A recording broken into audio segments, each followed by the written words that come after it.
नमस्कार. मी doctor Anita Belapurkar, IGNOU regional centre Pune आणि programme study centre 1630 P Pune. मागील भागात आपण समावेशन आणि समावेशित शाळा याबद्दल प्राथमिक माहिती बघितली. समावेशनाचा इतिहास, समावेशनाची संकल्पना कशी उदयास आली, समावेशनासंबंधीचे कायदे, समावेशित शाळा, समावेशन कोणाचे व कसे यासंबंधी विस्तृत माहिती बघितली. आज याच भागातलं दुसरं पुष्प म्हणा किंवा दुसरं सेशन आपण बघणार आहोत. समावेशित शाळा याची संकल्पना आपण मागे बघितली, पण मग समावेशित शाळेमध्ये कोण कोण सामील होणार आहेत, तर समावेशन म्हणजे जर सर्व प्रकारचे विद्यार्थी, तर समावेशित शाळेमध्ये देखील सर्व प्रकारचे विद्यार्थी जाऊ शकतात किंवा जाणं हे आवश्यक आहे. यामध्ये विविध भाग तर आहेतच, त्यामधील सगळ्यात महत्वाचा जी विशेष गरजा असणारी मुले त्यासंबंधी आपण माहिती बघू. आजच्या अध्यापनातील महत्वाचे घटक असे असतील: सर्वसामान्य मुले, संवेदन अक्षमता, दृष्टीदोष असणारे विद्यार्थी, कर्णदोष असणारे विद्यार्थी, शारीरिक अक्षमता, अस्थिव्यंग असणारे विद्यार्थी, सेरेब्रल पाल्सी, अध्ययन अक्षमता असणारे अर्थात डिस्लेक्सिक, डिस्ग्राफिक, डिस्कॅल्क्युलिक, श्रवण दोष, वाचन दोष, लेखन दोष, गणितीय दोष, बौद्धिक दृष्ट्या आव्हानात्मक, मतिमंद विद्यार्थी, प्रज्ञावान विद्यार्थी, स्वमग्न विद्यार्थी, अवधान अस्थिरता, अतिक्रियाशीलता आणि आवेगशीलता असणारे अर्थात एडीएचडी विद्यार्थी, या सर्वांची आज आपण इथे माहिती बघणार आहोत. ह्या सर्वांचा आपल्याला समावेशित शाळेमध्ये समावेश करावायचा आहे. म्हणूनच म्हणलं की समावेशित शाळेमध्ये सामाजिक दृष्ट्या दुर्बल, आर्थिक दृष्ट्या दुर्बल, सांस्कृतिक भेद असलेले, भाषिक भेद असलेले विद्यार्थी तर असणारच आहेत.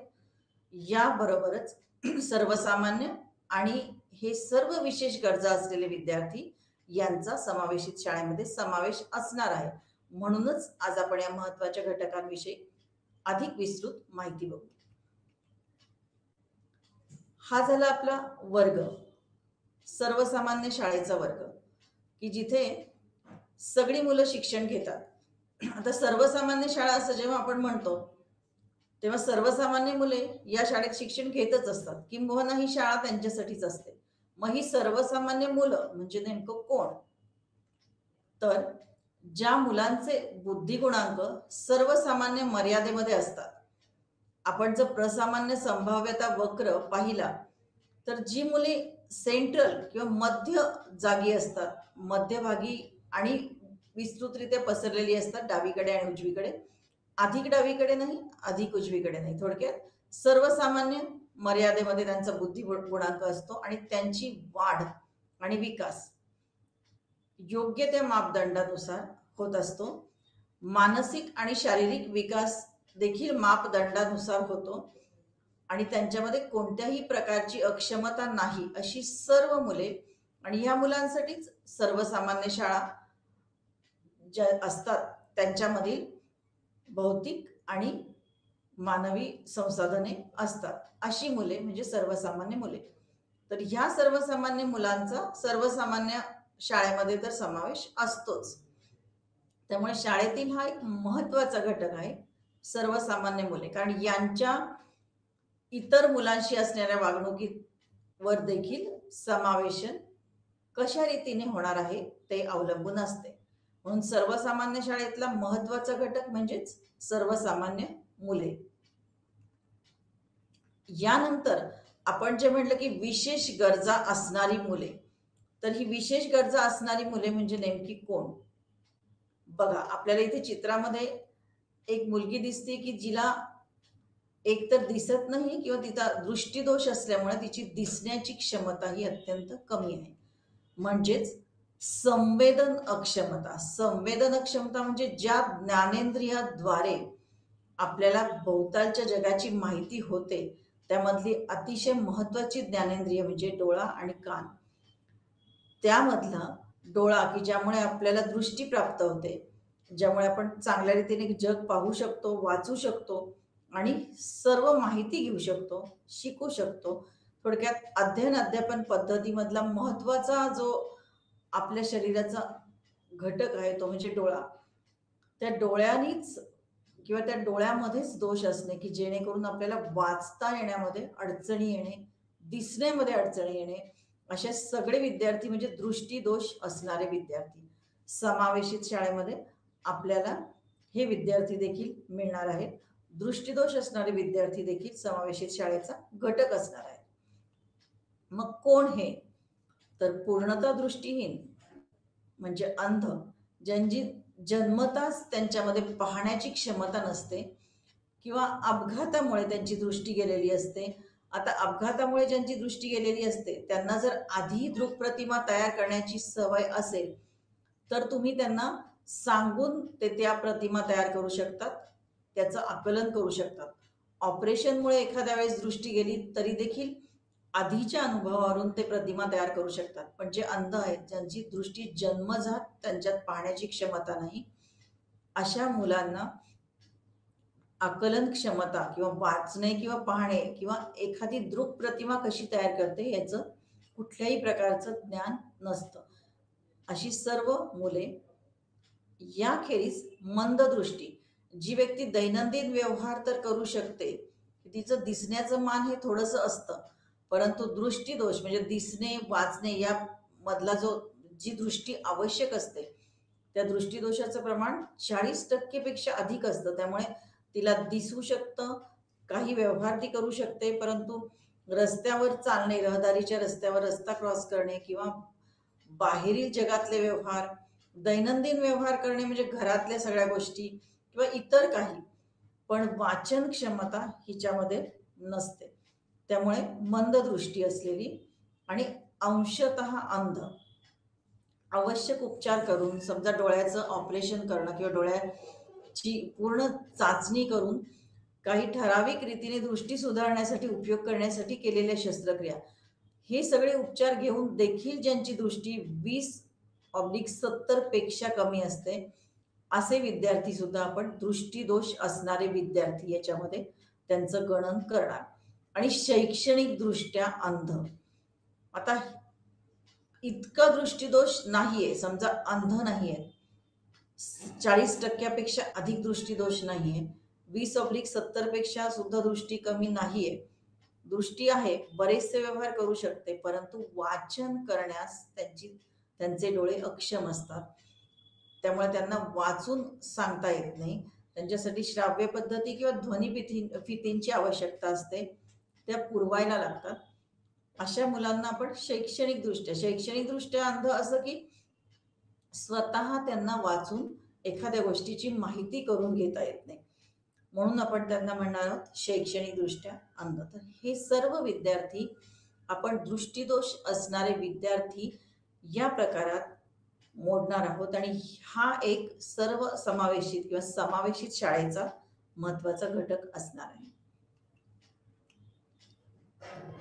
आता हे ओळखण्यासाठी आपल्याला पडताळा सूची काय, तर कशावरून ओळखायचं? ही पडताळा सूची निरीक्षणावरून आहे, त्यानंतर तपासणी होईल, त्यानंतर खरं खरं अनुमान मांडता येईल. पण शिक्षकाला किंवा पालकांना जर माहिती करून घ्यायची असेल तर पडताळा सूची काय म्हणते, तर ज्या मुलाच्या डोळ्यातून नेहमी पाणी वाहतं किंवा इन्फेक्शन्स त्याला होत असतात, डोळे सुजतात, त्यानंतर डोळे लाल होतात, वारंवार होतात या गोष्टी, वारंवार डोळ्याला सूज येते, वारंवार डोळे लाल होतात, डोळा बंद झाल्यासारखा दिसतो, काही ठिकाणी एक डोळा बंद होतो, काही ठिकाणी दोन्ही डोळे खूप बारीक असतात, त्यानंतर एका डोळ्याने दिसतं, एका डोळ्याचं दृष्टिमान चांगलं असतं, क्षमता चांगली असते, पण वाचण्या इतकी नसते. कधी कधी वाचल्यावर डोळे खूप दुखतात, त्यामुळे मग बालक वाचायचंच टाळतं.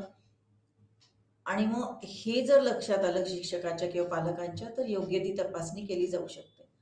अक्षरे व लहान अक्षरे वाचण्यास असमर्थ, म्हणजे मोठ्या मोठ्या पाट्या वाचता येतात पण लहान अक्षरे वाचता येत नाही, याचा अर्थ डोळ्याचा नंबर खूप मोठा आहे, बाकीच्या चाचण्या करणं आवश्यक आहे. आणि कधी कधी सुरुवातीला दृष्टी असते, परंतु हळूहळू एका किंवा दोन्ही डोळ्याचा जो मधला काळा भाग असतो तो हळूहळू पांढरा होऊ लागतो.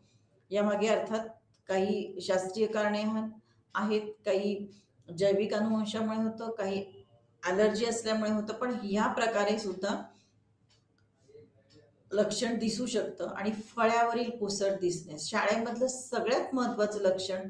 जर दृष्टीदोष आहे एखाद्या विद्यार्थ्यामध्ये हे जाणून घ्यायचं असेल, तर तो विद्यार्थी जर वारंवार तक्रार करत असेल फळ्यावरचं दिसत नाही मला, तर नक्कीच ओळखावं की याच्यामध्ये काहीतरी दृष्टीदोष आहे.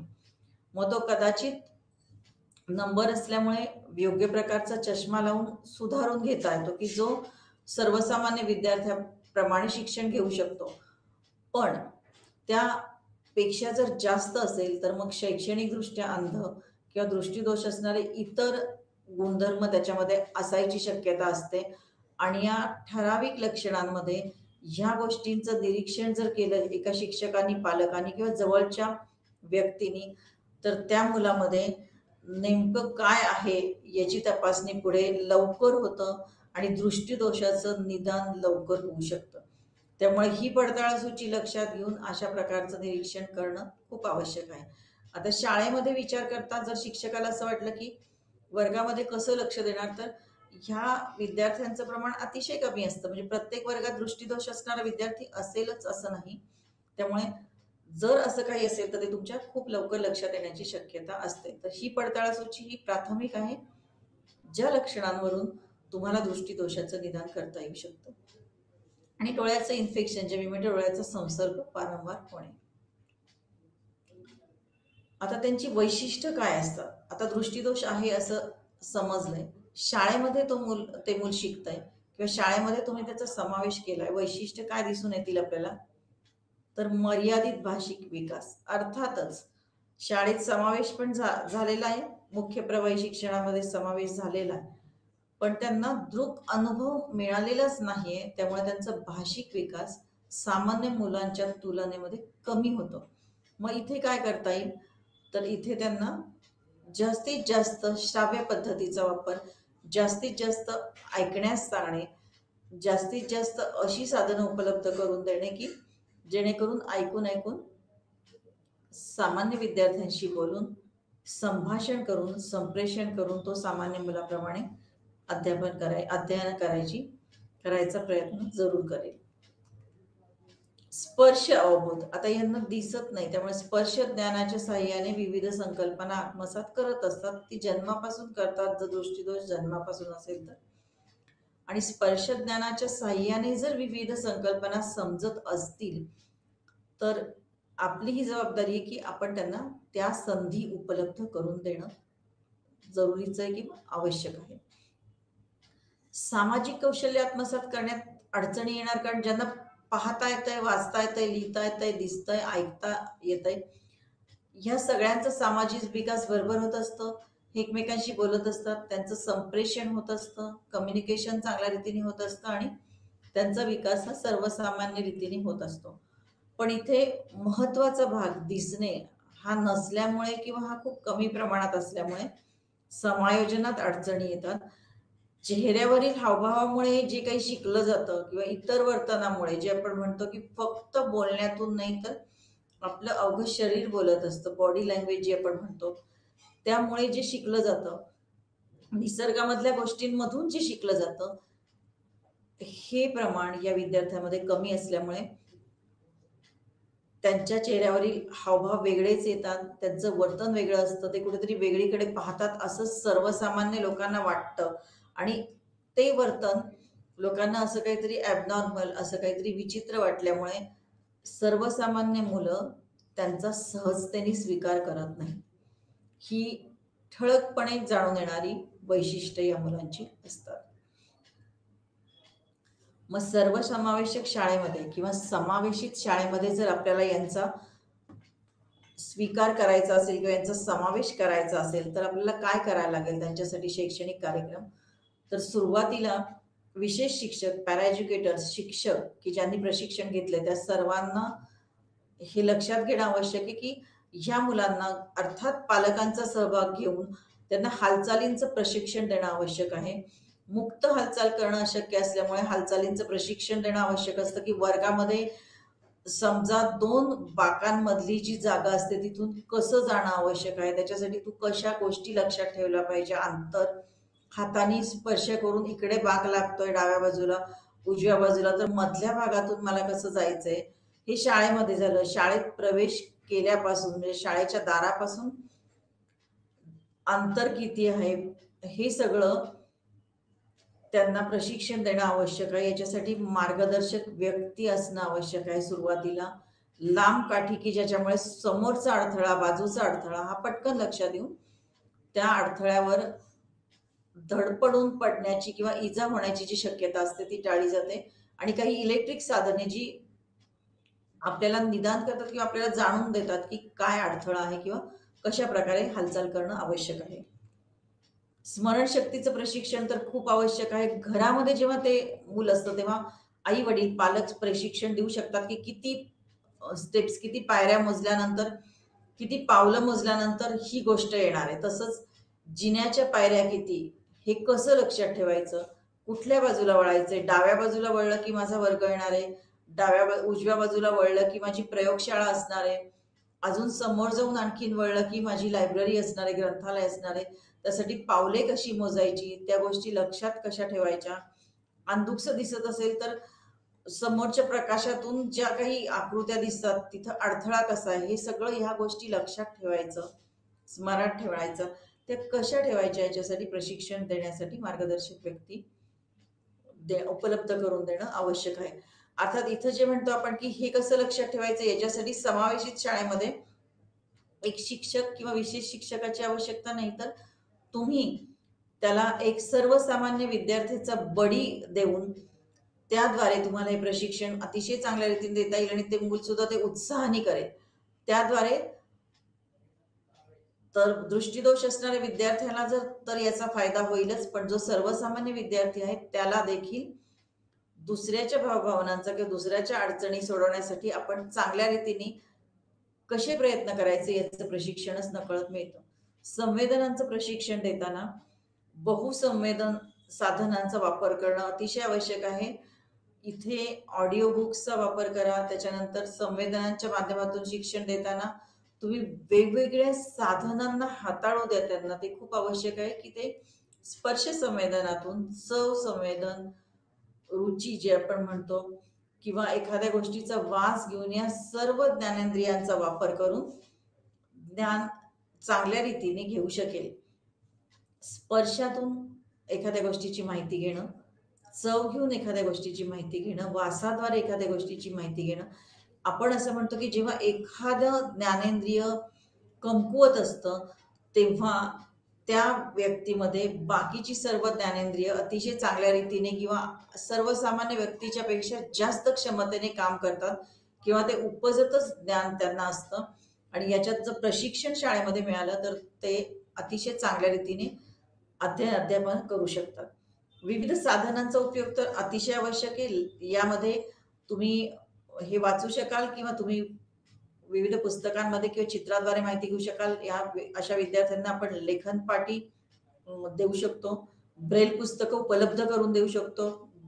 गणनासाठी गणित पाटी अतिशय उपयुक्त ठरते. गतिशील काठी, अबॅकस तर अतिशय उपयुक्त असं साधन आहे या लोकांसाठी. रबर मॅट इत्यादी अशी विविध साधनं आहे की जी आपण त्यांना शाळेमध्ये उपलब्ध करून देऊ शकतो. याखेरीज हस्ताक्षर मार्गदर्शिका, वाचन स्टँड अशा रीतीने असेल की विद्यार्थ्याला अशा रीतीने तिथे असेल की जर कमी दृष्टिदोष असेल आणि ठराविक अंतरावर उभं राहून जर त्याला ते वाचन करता येत असेल तर त्यानुसार तो वाचन स्टँड किंवा त्यावरतील साहित्य, वाचन स्टँड फिरवता येतो किंवा त्याच्यातलं अंतर कमी जास्त करता येतं की जेणेकरून तो विद्यार्थी त्याच्या क्षमतेनुसार वाचू शकतो. टेप रेकॉर्डर अशासाठी की जे शिकवलं जातं शाळेमध्ये ते ऐकून तो विद्यार्थी ज्ञान आत्मसात करू शकतो. आणि ऑडिओ बुक्स अर्थात अशा विद्यार्थ्यांसाठी शासनाने देखील आणि सर्व शाळांमध्ये ऑडिओ बुक्स उपलब्ध करून द्या असं सांगण्यात आलेलं आहे. आणि या दृष्टीने समावेशित शाळेमध्ये जर आपल्याला दृष्टिदोष असणाऱ्या विद्यार्थ्यांचा समावेश करायचा असेल तर शिक्षकाला सर्वप्रथम कुठल्या लक्षणांमुळे या विद्यार्थ्यामध्ये दृष्टिदोष आहे हे ओळखू आलं पाहिजे, त्याचं निदान झालं पाहिजे. योग्य निदान, तपासणी, त्यानंतर त्यांची वैशिष्ट्ये काय आहेत आणि त्यानुसार कोणत्या सोयी-सुविधा, कुठली साधने आपल्याला त्यांना उपलब्ध करून देता येतील आणि त्या साधनांचा वापर कसा करायचा याचं प्रशिक्षण त्यांना देता येईल, ह्याची माहिती सामान्य शिक्षकांना देखील असणं आवश्यक आहे. त्यामुळे दृष्टिदोष असणाऱ्यांसाठी आपल्याला यासारख्या असंख्य शैक्षणिक कार्यक्रमांद्वारे ह्या मुलांचा समावेशित शाळेमध्ये समावेश करून घेता येईल.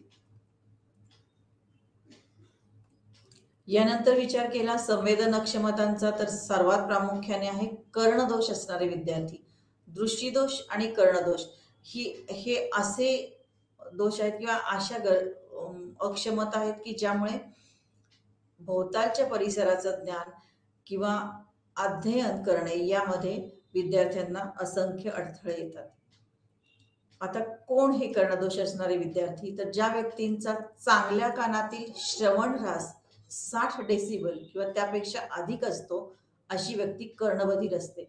हे अपंग कायदा PWD 1995 नुसार ही व्याख्या आपण करू शकतो.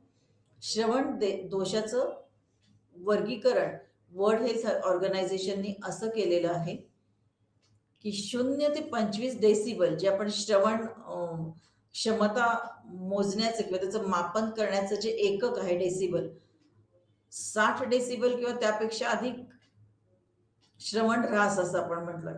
मग 0 ते 25 डेसिबल श्रवण दोषाचे श्रवण तीव्रता सामान्य, श्रवण दोष नाही. 26 ते 40 सौम्य श्रवण दोष, 41 ते 55 मध्यम श्रवण दोष, 55 ते 70 मध्यम ते तीव्र श्रवण दोष, 71 ते 90 तीव्र श्रवण दोष आणि 99 आणि त्याच्या पुढे जर असेल तो अति तीव्र श्रवण दोष. या किंवा यापैकी कुठल्याही प्रकारची अक्षमता असणारे विद्यार्थी देखील तुमच्या समावेशित शाळेचा घटक असू शकणार आहेत.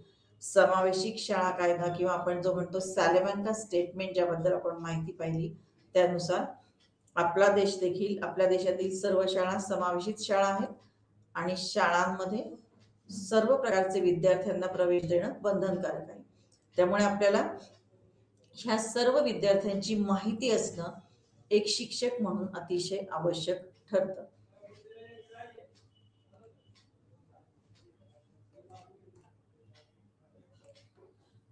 कर्णदोष असणारे विद्यार्थी कसे ओळखाल?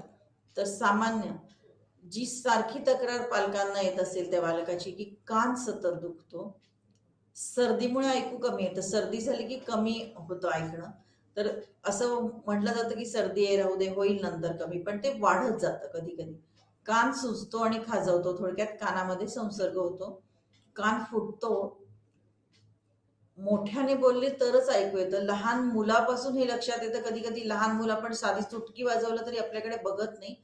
हे पालकांना निरीक्षणातून समजणं आवश्यक आहे. कधी कधी सुरुवातीला श्रवण क्षमता असते, हळूहळू त्याच्यामध्ये ऱ्हास होत जातो.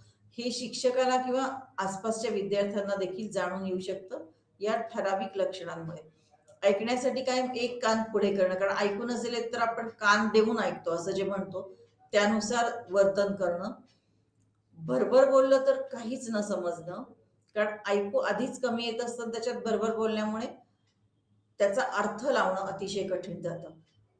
आणि निरीक्षण करून अशा लोकांचा व्यक्ती अभ्यास करून आपल्याला कर्णदोष असणारे विद्यार्थी ओळखता येऊ शकतात. कर्णदोष असणारे विद्यार्थी पालक निरीक्षण करून ओळखू शकतात आणि शिक्षक जेव्हा वर्गात येतं मूल तेव्हा देखील एकंदर त्याच्या वर्तनावरून, वारंवार कानदुखीच्या तक्रारीवरून आणि इतरही लक्षणांवरून कर्णदोष शिक्षक ओळखू शकतो.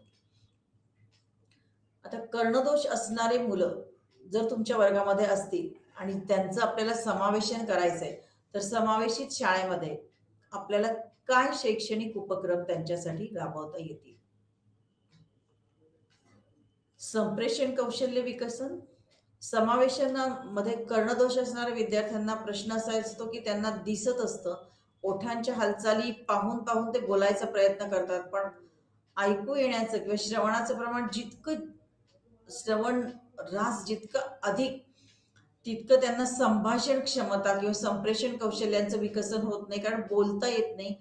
ऐकून बोलणं, लहान मूल जे इमिटेशन, जे निरीक्षण आणि अनुकरण पद्धतीचा वापर करून बोलायला शिकत असतं, लिप मुवमेंट्स, ओठांच्या हालचालीवरचं निरीक्षण करून आणि ऐकून, त्याचाच यांच्यामध्ये अभाव असतो आणि त्यामुळे संप्रेषण कौशल्यांचं विकसन होत नाही. आणि ते विकसन कसं व्हायचं त्याच्यासाठी त्यांना प्रशिक्षण देणं आवश्यक असतं. त्यांना विद्यार्थ्यांमध्ये मिसळू द्या. त्यांच्यासमोर सावकाश आणि ओठांच्या हालचाली अशा रीतीने करून बोला की त्याला त्याचा अर्थ लावता येईल. आणि हळूहळू जेव्हा अर्थ लावता येईल तेव्हा तो शिक्षकांशी आणि बाकीच्या मुलांशी बोलायला शिकेल. आणि जेव्हा शाळेमध्ये एक समाज म्हणून तो बोलायला शिकेल तेव्हा तो समाजामध्ये संप्रेषण कौशल्यांचं विकसन त्याच्यामध्ये होऊ शकतं.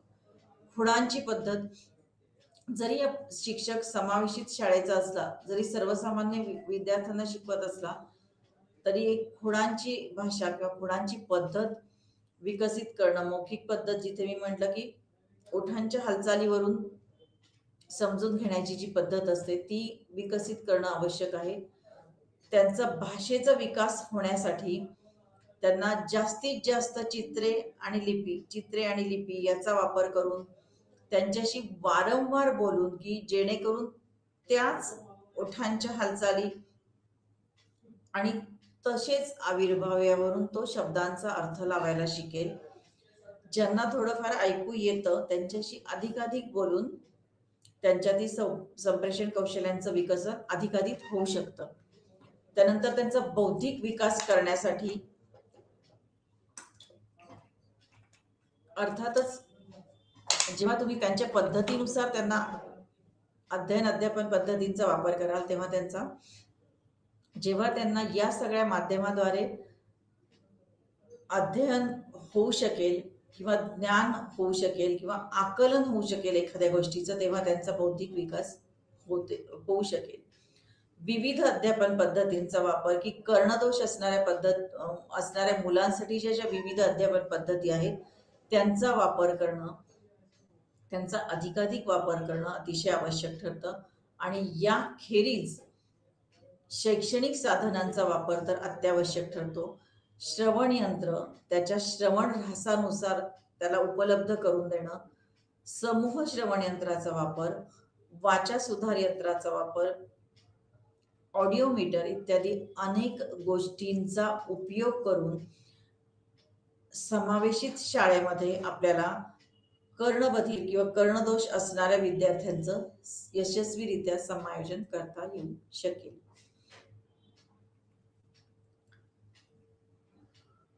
आता यांची वैशिष्ट्य काय असतात, यानुसार आपल्याला हे शैक्षणिक कार्यक्रम राबवायचे. संप्रेषणाची कार्यक्षम शाब्दिक संप्रेषणासाठी असतात, म्हणून आपल्याला त्यांना संप्रेषण विकास करायचा आहे. भावनिक वर्तनात त्यांच्या खूप फरक पडतो, कारण संप्रेषणाचा विकास नाही होत. त्यामुळे एक शिक्षक म्हणून आपण त्यांचा भावनिक विकास चांगल्या रीतीने होऊ देण्यासाठी प्रयत्न करणं आवश्यक आहे. भाषा विकास करता येणं अतिशय आवश्यक आहे. स्वसंकल्पनांचं विकसन करणं आवश्यक आहे. आणि एकूणच ह्या सर्व वैशिष्ट्यांना चांगल्या लक्षणांमध्ये, चांगल्या पद्धतींमध्ये त्याचं बदलून कर्णबधिर मुलांना आपल्याला समावेशित शाळेमध्ये समावेश करता येतो. यानंतर संवेदन क्षमता असणाऱ्या विद्यार्थ्यांनंतर शारीरिक अक्षमता. आता शारीरिक अक्षमता असणाऱ्या विद्यार्थ्यांचा बौद्धिक विकास हा सर्वसामान्य मुलाप्रमाणे, थोडक्यात अस्थिव्यंग असणाऱ्या विद्यार्थ्यांचा तर सर्वसामान्य मुलाप्रमाणे असतो. त्यामुळे त्यांच्या अध्यापनात किंवा त्यांना शाळेमध्ये येणाऱ्या प्रमुख अडचणीमध्ये भौतिक साधनांचा जास्त उपयोग असतो, करायला लागतो, कारण अस्थिव्यंग असणारे विद्यार्थी सामान्य असू शकतात. त्यामुळे आपल्याला त्यांना बौद्धिक दृष्टीने प्रशिक्षण किंवा वेगळी सहाय्य न देता त्यांना आपल्याला महत्वाच्या ज्या गोष्टी आहेत, जसं अस्थिव्यंग असणारे विद्यार्थी म्हणजे सांधे, स्नायू हाडे यांच्यामध्ये निर्माण झालेल्या दोषामुळे हात आणि पाय यांच्या हालचालीवर व कार्यशीलतेवर येणाऱ्या मर्यादा, त्याला आपण अस्थिव्यंगत्व असं म्हणतो. शारीरिक दृष्ट्या ओळख कशी, तर पायऱ्यांची चढ उतार करताना आणि कधी कधी सुरुवातीला बालकाला चालता येत असतं, पण हळूहळू स्नायूच्या अकाली झिजे, सांध्यांच्या झिजेमुळे किंवा स्नायूमधल्या काही समस्यांमुळे पुढे पुढे हा दोष वाढत जातो आणि पायऱ्यांची चढ उतार करताना आणि बसमधून गर्दीतून प्रवास करण्यात अडचणी येणे, शारीरिक असंतुलन असणे, त्यानंतर अस्थिव्यंग असताना शाळेपर्यंत पोहोचण्यात त्यांना अडचणी येतात, कारण कोण नेणार, बसमध्ये चढून जर जायचं असेल तर बसमध्ये कसं चढणार, वर्गात व्यवस्थित बसता येणार नाही, कारण समावेशित शाळेमध्ये किंवा सर्वसामान्य शाळेमध्ये वर्गामध्ये बाक असतात, त्याची रचना सामान्य मुलांना बसण्यासारखी असते. अस्थिव्यंग असणारे, ज्यांच्या पायामध्ये व्यंग आहे, ज्यांच्या हातामध्ये व्यंग आहे, अशा प्रकारच्या विद्यार्थ्यांना वर्गात व्यवस्थित बसता येत नाही. इथं जर भौतिक साधनांची कमतरता असेल तर त्यांना वर्गामध्ये बसणंही अवघड जातं, तर शिकणं त्याहून पुढे. शाळेमध्ये वावरणं कठीण जातं. वर्गामध्ये समजा कोणी आणून बसवलं तर तिथून पुढे काही ज्या गोष्टी असतात, प्रयोगशाळेत जाणे, ग्रंथालयात जाणे, इतर काही गोष्टींसाठी बाहेर पडणं, असं वावरणं त्यांना कठीण जातं. आणि अशा प्रकारचा विद्यार्थी दिसला, व्यंग दिसलं की हेटाळणी,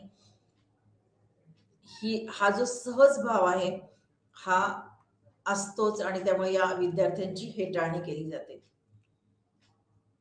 भौतिक सुविधा काय पुरवल्या, कारण आत्ताच आपण म्हटलं की बौद्धिक विकास यांचा सर्वसामान्य मुलाप्रमाणे झालेला असतो, यांना मुख्य आवश्यकता असते की भौतिक संसाधनांची. तर शाळेचा परिसर अडथळा विरहित असावा. शाळा अशी असावी की जिथे पुढे गेलं की कुठेतरी पायरी आहे ती समजत नाही, कुठेतरी एखादा फलक लावलेला आहे की तो मध्येच आलेला आहे, अशा प्रकारे शाळेचा परिसर नसावा, तो अडथळा विरहित असावा. कुठल्याही शाळेमध्ये आता शासनाद्वारे रॅम्प किंवा उतरण ही अनिवार्य केलेली आहे. शाळेचं जे आपण मापन होतं, शाळेच्या सगळ्या गोष्टींचं जे आपण म्हणतो, शाळेची तपासणी करताना किंवा शाळेचं मूल्यांकन करताना या गोष्टींचा जरूर विचार केला जातो. उतरण कशाला हवी, तर व्हीलचेअरमध्ये ते बालक येत असेल तर त्याला पायऱ्या चढता येणार नाही, तर व्हीलचेअरमध्ये तो येऊ शकेल. जिथे शक्य असेल तिथं लिफ्टचा किंवा लिफ्टची सुविधा उपलब्ध करून दिलेली सुद्धा चालेल. भिंतींना कठडे असावेत, कारण अस्थिव्यंग असताना हाताला धरून किंवा हाताने धरून कुठेतरी त्याला या प्रकारचा सहारा. आणि थोडक्यात इथे सुद्धा अस्थिव्यंग असणारे विद्यार्थी सुद्धा किती असणार आहेत आपल्या शाळेमध्ये, तर 1%. तर मग अशा विद्यार्थ्यांसाठी जर तुमची शाळा बहुमजली असेल, 2 मजली, 1 मजली, 3 मजली, तर ज्या वर्गामध्ये असा विद्यार्थी आहे तो वर्ग तळमजल्यावर, त्या वर्षासाठी तो वर्ग तळमजल्यावर हलवावा. समज तो विद्यार्थी आज 5वीत आलेला आहे, 5वीचा वर्ग तुमच्या शाळेचा तळमजल्यावर असेल, तो जेव्हा 6वीत जाईल तेव्हा 6वीचा वर्ग तळमजल्यावर येईल, जेव्हा 7वीत जाईल तेव्हा 7वीचा वर्ग तळमजल्यावर येईल. अशा रीतीने त्याला आहे त्या सुविधेमध्येच आपण सोयी सुविधा उपलब्ध करून देऊ शकतो. त्याच्यासाठी वेगळी आसन व्यवस्था वर्गामध्ये शक्य असेल तर जरूर करावी. व्हीलचेअर सारखा जर अस्थिव्यंग असेल तर, किंवा हाताचं काही व्यंग असेल तर त्यानुसार काही जे बदल करता येतील ते बदल अवश्य करावेत. वर्गखोली आकाराने मोठी असावी. जर व्हीलचेअरवर ते बालक येत असेल तर त्याला 2 बाकामधून जायचं अंतर तेवढं असणं आवश्यक आहे. त्यानुसार जो तुमच्या शाळेमधला सर्वात मोठा वर्ग आहे किंवा सर्वात मोठी वर्गखोली आहे त्याचा आपण जरूर वापर करावा, ज्या वर्गामध्ये अशा प्रकारची मुले किंवा अशा प्रकारचा तो विद्यार्थी असेल त्या वर्गासाठी. खास करून शौचालय व्यवस्था तर योग्य असावीच, कारण ह्या मुलांना इथे देखील खूप समस्या येतात. आणि आता शासनाने प्रत्येक शाळेमध्ये पाश्चात्य शौचालय असणं आवश्यक केलेले, की कमोड सिस्टीममुळे अशा विद्यार्थ्यांना, आणि फक्त एवढंच असणं आवश्यक नाही तर त्यांचा हात पोहोचेल अशा रीतीने नॅपकिन्स ठेवणं किंवा त्यांचा हात पोहोचेल अशा उंचीवर नळ असणं, या सर्व गोष्टींचा विचार शौचालयामध्ये केलेला असावा, अशी व्यवस्था योग्य रीतीने असावी. वर्गाला उंबरठा नसावा, कारण अस्थिव्यंग असणाऱ्या विद्यार्थ्यांसाठी उंबरठा, पहिली गोष्ट तर व्हीलचेअर, दुसरी गोष्ट जरी तो स्टिक्सचा किंवा आणखी कशाचा वापर करून चालत असेल तरी देखील उंबरा हा त्याच्या चालण्यामध्ये अडथळा निर्माण करू शकतो. त्यामुळे वर्गाला उंबरठा नसावा आणि शाळेपर्यंत येण्यासाठी वाहनांची सोय जर असेल, शाळा करून देत असेल तर फारच चांगल्या रीतीने तो वर्गामध्ये येऊ शकेल. आणि बसमध्ये चढताना किंवा इतर ठिकाणी बसमध्ये सुद्धा रॅम्पचा किंवा आपण जो म्हणतो रेडीमेड मेटल रॅम्प असतो, अशा प्रकारे आपण जे त्यांना उपलब्ध करून देऊ शकतो.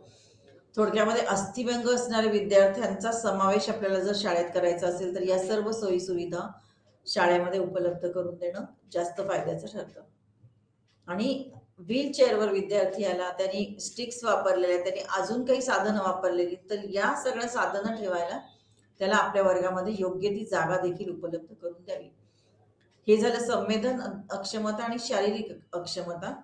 अध्ययन अक्षमता अतिशय महत्वाची. 6% विद्यार्थी तुमच्या वर्गातील अध्ययन अक्षम असू शकतात.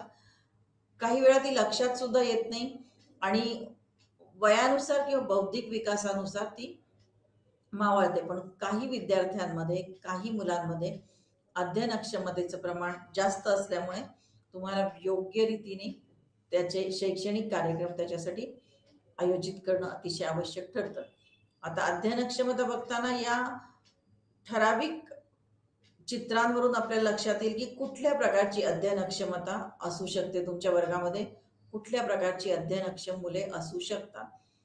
आपण जर या आकृत्यांचं, या चित्रांचं निरीक्षण केलं तर आपल्या सहज लक्षात येईल की अध्ययन क्षमतेमध्ये वाचन दोष, डिस्लेक्सिया, लेखन दोष, डिस्ग्राफिया आणि गणितीय दोष किंवा गणन दोष, डिस्कॅल्क्युलिया, हे अतिशय सामान्य रीतीने सर्व वर्गामध्ये आढळणाऱ्या अध्ययन अक्षमता आहेत की ज्यामुळे त्यांना सर्वसामान्य विद्यार्थ्यांप्रमाणे अध्ययन करण्यामध्ये अडचणी येऊ शकतात. मग अशा विद्यार्थ्यांची लक्षणे आपण पहिल्यांदा जाणून घेऊयात. अध्ययन अक्षमता सुरुवातीला डिस्लेक्सिया, वाचन दोष. मग या विद्यार्थ्यांचं वाचन अत्यंत सावकाश असतं, कारण त्यांना अक्षर लावायलाच पहिल्यांदा खूप प्रश्न येतो. सुरुवातीला अक्षर, मग त्याच्यावरून शब्द तयार झालेले, मग त्याचा अर्थ लावणे, ह्या सर्व प्रक्रियेमध्ये वेळ लागल्यामुळे त्यांचं वाचन सावकाश असतं. ते शब्द तर वाचतात, परंतु शब्दापासून वाक्य तयार होतं आणि नंतर त्या वाक्याचा अर्थ लावणं, ते समजून घेणं, याच्यामध्ये त्यांना अडचणी येतात. आणि शब्दाचा अर्थ लावणं किंवा वाचलेलं समजण्यातच अडचणी आल्यामुळे, अर्थातच त्याचं आकलन न झाल्यामुळे एक्सप्रेशन, जे व्यक्त करणं, ह्याच्यामध्ये खूप अडचणी येतात आणि त्यांना आपले म्हणणे चांगल्या रीतीने व्यक्त करता येत नाही. त्यानंतर वाचताना मध्येच मग अक्षर किंवा शब्द वाचलं तर जातं, पण वाचताना अक्षरे, शब्द गाळले जातात.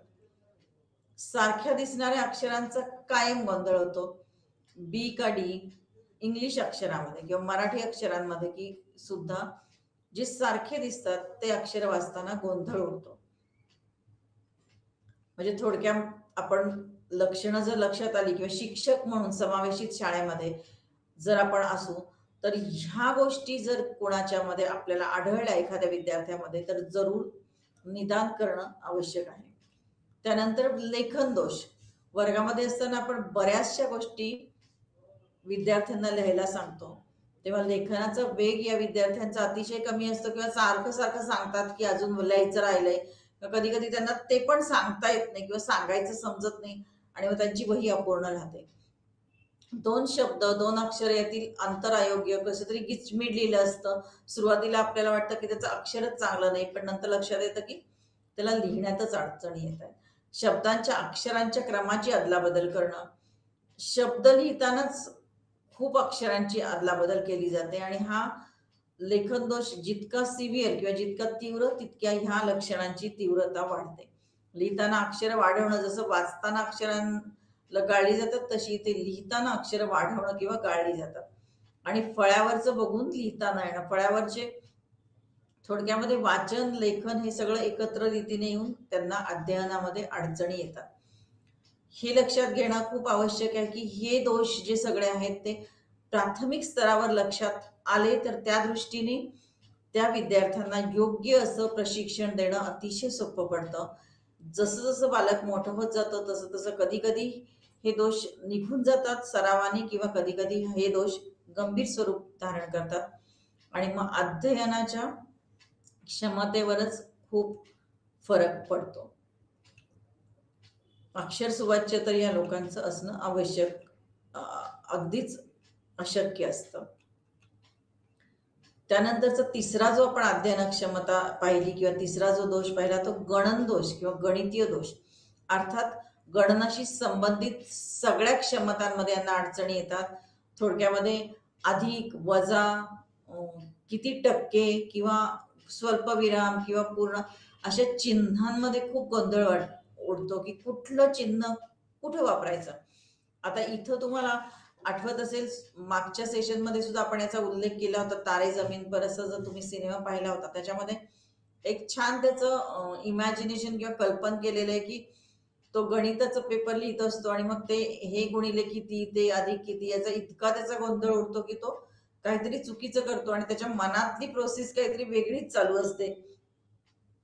हे अतिशय रंजक रीतीने सांगितलेलं आहे, परंतु खरोखरच या विद्यार्थ्यांमध्ये असा चिन्हांमध्ये गोंधळ उडतो आणि त्यामुळे जे गणन असतं तेच यशस्वी होत नाही.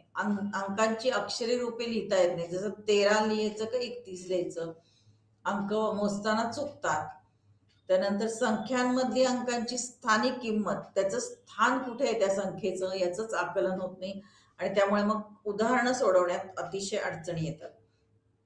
हातचे घेणं, आपण बेरीज करताना जो हातचा घेतो, वजाबाकी करताना हे जे हातचं घेणं ही संकल्पना तर त्यांना कधीच समजत नाही किंवा खूप अडचणी येतात आणि हे सगळ्या गोष्टींमध्ये अडचणी आल्यामुळे नैसर्गिकच रित्या जी आपण मूलभूत क्रिया, गणिती मूलभूत क्रिया म्हणतो, वजाबाकी, भागाकार, गुणाकार, या त्यांना करता येत नाही आणि दिशा समजत नाही. तर या संदर्भात क्रम लक्षात राहत नाही आणि हे सगळं असल्यामुळे अर्थात शाब्दिक उदाहरणं त्यांना सोडवता येत नाही.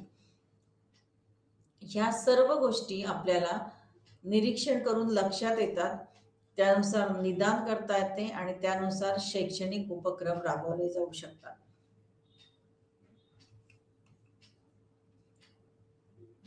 ह्या सगळ्या गोष्टींमुळे, ह्या अक्षमता असल्यामुळे थोडक्यात अध्ययन अक्षमता, वाचता येण्यात अडचणी येतात, गणन करण्यात अडचणी येतात, लेखन करण्यात अडचणी येतात आणि त्यामुळे त्यांच्या सामाजिकरणात काय अडथळे येतात तर सामाजिक अवबोध होत नाही, शब्दांचे अर्थच लागत नाही, आकलन होत नाही, सामाजिक चालीरीती कळत नाहीत, समाजातील इतर घटकांशी योग्य रीतीने संभाषण साधता येत नाही, एकांगी असतात, एकाकी असतात आणि बाकीचे विद्यार्थी त्यांची अर्थातच स्तर उडवायचा प्रयत्न करतात, कारण अरे असं कसं तुला साधं येत नाही, अशा रीतीने शिक्षकांकडून नकळत हे टाळणी केली जाते आणि त्याचंच अनुकरण करून इतर विद्यार्थी त्याच्याशी वागत असतात.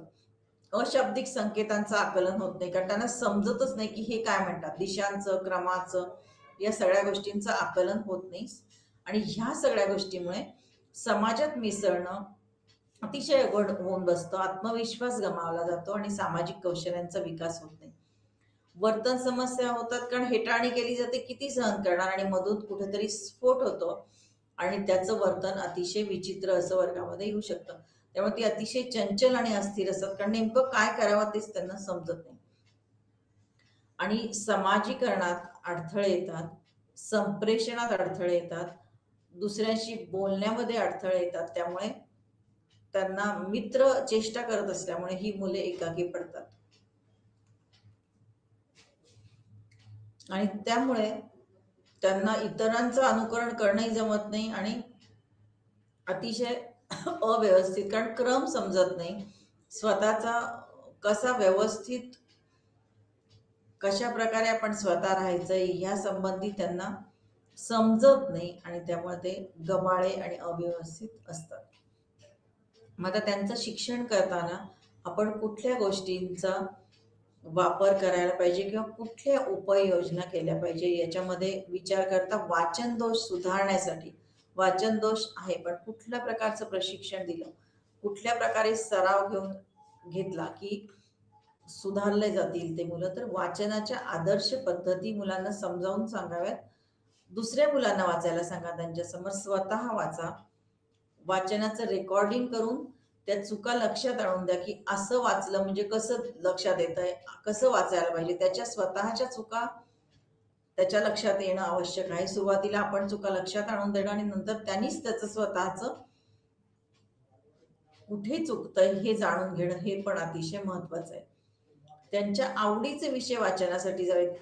कदाचित एखाद्या विषयाची त्याला आवड नसेल तर तो अजून वाचण्यामध्ये अडचणी त्याच्या येऊ शकतात आणि त्यानुसार सुरुवात करताना आवडीचे विषय वाचनासाठी द्यावेत, की जेणेकरून त्याची उत्सुकता निर्माण होऊन तो वाचायचा प्रयत्न करेल आणि मग स्वतःचं वाचन सुधारेल. आता लेखन दोष जर एखाद्या मुलामध्ये असेल तर काय आपल्याला करता येईल लेखन दोष सुधारण्यासाठीचे उपाय? तर अक्षरांचं महत्व सांगून सुवाच्य अक्षर, जे वाचनीय अक्षर आहे, जे स्टँडर्ड किंवा प्रमाण अक्षर आहे, अशा अक्षरांच्या पाट्या, अक्षरांचे स्लेट्स जे असतात, अंकलिपी, त्याची चित्र आणि त्याचा अंक हे सगळं त्यांना दाखवणं, की अक्षर किती महत्वाचे, त्याच्यापासून शब्द बनतो, त्या शब्दांमुळे आपल्याला ओळख होते विविध गोष्टींची, हे सगळं सांगून त्याला सुवाच्य अक्षर दाखवणे, सरळ रेषेत लिहिण्याचा परत परत सराव करणे, स्लेट पाट्या ज्या असतात त्या गिरवण्याच्या पाट्या, या सगळ्या गोष्टींचा इथे उपयोग करणं अतिशय आवश्यक आहे. सरळ आडव्या रेषा, सरळ उभ्या रेषा काढायला शिकवणं, हस्ताक्षर स्पर्धा घेऊन प्रेरित करणं, लेखनाचं कौतुक करून प्रेरणा देतं, हेटाळणी न करता चिकाटीने तू आज चांगलं लिहिलंयस, अजून चांगलं लिहिता येईल उद्या, अजून छान होईल तुझं अक्षर, असं त्याला वारंवार प्रेरणा देऊन आपल्याला लेखन दोष त्याच्यातले सुधारता येऊ शकतात. गणितीय दोष सुधारणं थोडंसं अवघड जातं. गणितीय दोष सुधारायला बऱ्याच प्रकारे प्रयत्न आणि चिकाटीने प्रयत्न करायला लागतात. तर गणितीय दोष, गणन दोष सुद्धा सुधारले जाऊ शकतात. अंकांचा सराव करून घ्यावा. अंक मोजणे, अंक वाचणे, अंक लिहिणे, अंकांमध्ये जी गडबड होतीये ती कशी कमी करता येईल याच्यासाठी सराव असणं आवश्यक आहे. अंकामध्ये एखादा नंबर कसा लिहिणं आणि अक्षरामध्ये कसा लिहावा याचा देखील मार्गदर्शन करावं, प्रात्यक्षिक दाखवावं आणि सराव करून द्यावा. सराव अतिशय आवश्यक आहे गणन दोष सुधारण्यासाठी. गणितातील मूलभूत क्रिया एकदम न सांगता आधी बेरीज कशी केली जाते, मग त्याच्यासाठी वेगवेगळ्या कॉन्क्रीट थिंग्स जे आपण म्हणतो, वेगवेगळ्या ठराविक गोष्टींचा वापर करून, त्याच्या आवडीच्या गोष्टींचा, फळांचा, चेंडूंचा, अशा वेगवेगळ्या गोष्टींचा वापर करून सुरुवातीला बेरीज, मग वजाबाकी, त्यानंतर बाकीच्या थोड्याशा किचकट अशा मूलभूत क्रिया टप्प्याटप्प्याने समजून सांगाव्या. या प्रत्येक पायरीवर सराव अतिशय आवश्यक आहे. गोल, त्रिकोण, चौकोन काढण्याचा सराव देखील करणं अतिशय आवश्यक आहे, कारण या विद्यार्थ्यांना गणन तर नाहीच करतायत, परंतु जे आपण म्हटलं की सरळ रेषा काढणे, उभ्या रेषा काढणे, आडव्या रेषा काढणे, या सर्वात अडचणी येतात आणि त्यामुळे ह्या सुरुवातीच्या छोट्या छोट्या ज्या आकृत्या आहेत, छोटे छोटे जे आकार आहेत ते काढण्याचा सराव करून घ्यावा. सोप्या आकृत्या काढायला सर्वप्रथम शिकवावं आणि नंतर अवघड आकृत्या, आणि सोप्याकडून अवघडाकडे, थोडक्यात सोप्या पद्धतीने त्यांना शिकवणं अतिशय आवश्यक आहे. आणि हे सर्व करताना मग तो लेखन दोष असो, वाचन दोष असो किंवा गणन दोष असो, आपल्याला इतर विद्यार्थ्यांची जर मदत घेतली, त्या विद्यार्थ्यांच्या जोड्या बनवल्या इतर विद्यार्थ्यांची, तर ही मदत घेऊन आपल्याला विद्यार्थ्यांमधील लेखन दोष, वाचन दोष आणि गणितीय दोष सुधारणं हे जरूर शक्य होईल. आता काय आपल्याला आणखी करता येईल, तर औषधोपचार. अस्थिरता, चंचलता जर मुलांमध्ये असेल, एका जागी स्वस्थ न बसणे, समजत नाही, स्मरणशक्ती कमी असेल, तर त्या विकासांसाठीही काही औषधांचा वापर करता येऊ शकतो. पालक आणि शिक्षकांनी समन्वय साधून या दृष्टीने औषधोपचार पद्धती जरूर उपयोगात आणावी.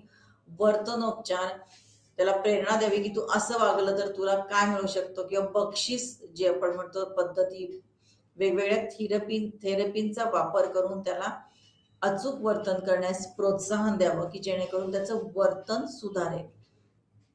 प्रोसेस ट्रेनिंग, आता इथे जेव्हा आपण म्हणतो वाचन क्षमता किंवा ह्या अक्षमता असतात तेव्हा तिथे जिभेचे व्यायाम, श्वसनाचे व्यायाम, प्रथम ऐकून घेऊन मग बोलण्याची सवय, ज्ञानेंद्रियांना वेगळ्या प्रकारे शिक्षण देणं आणि त्याचा सराव करून घेणं, ही सगळ्या प्रकारचं क्रमाने गोष्टी करणं, या सगळ्या गोष्टींची खूप आवश्यकता आहे. बहुसंवेदन पद्धतींचा उपयोग करणं तर अतिशय आवश्यक आहे. जिथे गणितातले वेगवेगळे अक्षमता असते किंवा वेगवेगळ्या क्रिया करता येत नाही, या ठिकाणी बहुसंवेदन माध्यमांचा पद्धतींचा उपयोग करावा. वैविध्यपूर्ण पद्धतींचा वापर करावा. विद्यार्थी केंद्रित अध्यापन पद्धतींचा वापर करावा आणि चंचल मुलं असतील तर एकाग्रतेसाठी मार्गदर्शन करावे. अध्ययन अक्षम मुले तर बघितली, पण काही मुलांचा बौद्धिक विकास सर्वसामान्य मुलांसारखा झाला नसतो. अशांना आपण मेंटली चॅलेंज, मानसिकदृष्ट्या आव्हानात्मक किंवा मतिमंद मुलं असं आपण म्हणतो. आता म्हणजे ही कोण, तर ज्या मुलांचा बुद्धी गुणांक 70 पेक्षा कमी असतो ती बौद्धिकदृष्ट्या मागासलेली असं मानलं जातं. वैकासिक अवस्था ज्या सर्वसामान्य मुलांच्या असतात त्या वैकासिक अवस्थांमध्ये बौद्धिक कार्याची वाढ सरासरीपेक्षा कमी आणि ती वाढ कमी असल्यामुळे समायोजन क्षमतेत कमतरता असणे म्हणजे मतिमंदता. आता बुद्धिगुणांकानुसार मतिमंदत्व आणि शैक्षणिक वर्गीकरण असा आपण तक्ता जर बघितला की जो यशवंतराव चव्हाण मुक्त विद्यापीठाच्या पुस्तकामध्ये विकसित केलेला आहे, त्यानुसार बुद्धिगुणांक 0 ते 20 असेल तर अति तीव्र मतिमंदत्व, त्यांना योग्य अशा वैद्यकीय मदतीचीच गरज असते. 20 ते 34 असेल तर तीव्र मतिमंदत्व, मदतीची आवश्यकता असते, मदतीनुसार शिक्षण घेता येतं. 35 ते 49 असेल तर मध्यम मतिमंदत्व की ज्यांना योग्य प्रशिक्षण देऊन, आता कुठल्या प्रशिक्षणाचं, तर त्यांना नेहमीच्या दैनंदिन जीवनातल्या गोष्टी करण्यात सुद्धा अडथळे येतात, तर त्यांना क्रम समजावून सांगून रोज आपल्याला कुठल्या कुठल्या गोष्टी करायच्या असतात हे त्यांच्याकडून लिहून घेऊन त्यांना स्मरणशक्तीचं थोडं थोडं प्रशिक्षण देऊन आपल्याला प्रमुख प्रवाहामध्ये आणता येतं. सौम्य मतिमंदत्व शाळेत शिक्षण घेण्यास योग्य असे असतात, हे त्यांचा आपल्याला समावेशित शाळेमध्ये वेगवेगळ्या प्रकारे अध्यापन करावं. प्रज्ञावान विद्यार्थ्यांना जर त्यांच्या स्वतःच्या गतीने अध्ययन करू दिलं तर या मुलांच्या गतीनुसार त्यांना 0 अवर्समध्ये किंवा त्यांना योग्य प्रशिक्षण शिक्षकाने घेऊन योग्य प्रकारे अध्यापन करणं आवश्यक आहे. प्रबलन व दृढीकरण प्रक्रियेवर जास्त भर द्यावा. छोट्या तासिका अशा मुलांना पूर्ण तासिकेमध्ये जे शिकवलेलं आहे, ज्याचं अध्यापन केलेलं आहे, त्याचं आकलन करणं अतिशय अवघड जातं. तर त्यांना पाठ्यभागाचं विभाजन अतिशय छोट्या छोट्या पाठ्यविभागांमध्ये करावं आणि ते छोटा भाग शिकला किंवा छोट्या भागाचं अध्ययन झालं की त्याची उजळणी सराव अशा सायकलवर भर द्यावा. बहुमाध्यमांचा वापर करणं तर अतिशय आवश्यक आहे. अनुदेशन साहित्य विकसन, अध्ययन अनुदेशन साहित्य आणि अभ्यासक्रमाची श्रेणी ठरवावी सोप्याकडून अवघडाकडे. क्रमान्वित अध्ययनावर भर द्यावा. क्रमान्वित अध्ययन इथे अतिशय आवश्यक आहे. स्किनरच्या चौकटी जे आपण म्हणतो, तर इथे मुलाला त्याच्या गतीप्रमाणे, आणि प्रेरक इथे असा असतो की एखाद्या चौकटीतलं अध्ययन केलं आणि त्यानुसार त्यांनी जर प्रश्नाची उत्तरं दिली तर त्याचं प्रलोभन असतं पुढच्या चौकटीचं. अशा रीतीने त्याच्या गतीनुसार अध्ययनावर भर द्यावा. गटकार्य आणि सांघिक अध्ययन सगळ्यांबरोबर त्याला शिकू द्यावं की जेणेकरून चर्चेमधून, सामाजिक संप्रेषणातून त्याचं अध्ययन चांगल्या रीतीने होईल. अध्ययन करत असताना काही वेगळ्या पद्धतीचा जर वापर केला, नृत्य, गायन, हस्तकला, कथा, तर उत्सुकता निर्माण होऊन, आवड निर्माण होऊन, अभिरुची निर्माण होऊन अध्ययन चांगल्या रीतीने होऊ शकेल. आणि बडी पद्धतीचा वापर, बडीला प्रशिक्षण देऊन एखादा सर्वसामान्य मुलगा जर ह्या अशा मुलासाठी बडी सहाध्यायी जर ठरला तर त्याचा देखील मानसिक विकास चांगल्या रीतीने होईल, बौद्धिक विकास चांगल्या रीतीने होईल आणि मतिमंद मुलाला देखील मदत मिळू शकेल. शिक्षकाने ह्या विद्यार्थ्यांच्या सामाजिक, भावनिक, शारीरिक आणि शैक्षणिक विकासासाठी सर्वतोपरी प्रयत्न करणं आवश्यक आहे. ह्या पुढचा जो म्हणतो आपण मानसिकदृष्ट्या आव्हानात्मक, बौद्धिकदृष्ट्या आव्हानात्मक ही मुलं सुद्धा असतात. कारण या मुलांचा बुद्धिगुणांक साधारणपणे 140 ते 170च्या दरम्यान असतो. विज्ञान, गणित, कला, सर्जनशील लेखन, संगीत, सामाजिक नेतृत्व अशा सर्व विशेष क्षेत्रातील उच्च प्रतीची प्रज्ञा आणि सभोवतालची परिस्थिती हाताळण्यासाठी लागणारी उच्च प्रतीची सर्जनशीलता यांच्यामध्ये असते आणि त्यामुळे अतिशय प्रज्ञावान मुले असतात ही. त्यांचं शिक्षण तर त्यांच्यासाठी विशेष कार्यक्रम अतिशय आवश्यक ठरतात. प्रचलित अभ्यासक्रमापेक्षा अधिक काहीतरी त्यांना देणं आवश्यक आहे. जलद अध्ययन करून त्यांचं मूल्यमापन करायला पाहिजे. उच्च प्रतीच्या विचार प्रक्रियेस चालना देणारे उपक्रम, त्यांच्या विचार प्रक्रियेस चालना देणारे उपक्रम, जेणेकरून बुद्धिमंथन उपक्रम असं ज्याला आपण म्हणू, चर्चा पद्धती किंवा अशा प्रकारच्या अध्यापन पद्धती त्यांना वरच्या इयत्तेत प्रवेश देऊ शकतो आणि त्यांच्या भावनिक आणि सामाजिक व्यवस्थापनासाठी मार्गदर्शन अतिशय आवश्यक असते. थोडक्यामध्ये पाहिलं तर विविध स्पर्धा परीक्षांसाठी देखील त्यांना आपल्याला मार्गदर्शन करता येतं की जेणेकरून त्यांचं तर शिकून होतं तुमच्या पातळीनुसार, पण त्यानंतर काय करायचं नाही तर हे विद्यार्थी आपल्या वर्गामध्ये वेगळ्या प्रकारचं वर्तन करून त्रास निर्माण करू शकतात, इतर विद्यार्थ्यांना अडथळा निर्माण करू शकतात, कारण त्यांच्या बुद्धीला खुराकच मिळत नाही. थोडक्यात सांगायचं झालं तर आपण बघूयात, तुम्हाला चित्रांवरून नक्कीच लक्षात येऊ शकतंय. तुम्ही चित्र बघा. पहिलं चित्र बघितलं, त्यानंतरचं दुसरं चित्र ज्याचा आपण आत्ताच विचार केला, त्याच्यानंतरचं तिसरं चित्र, यानंतरचं ही इमेज, हे चित्र, हे चित्र, हे चित्र.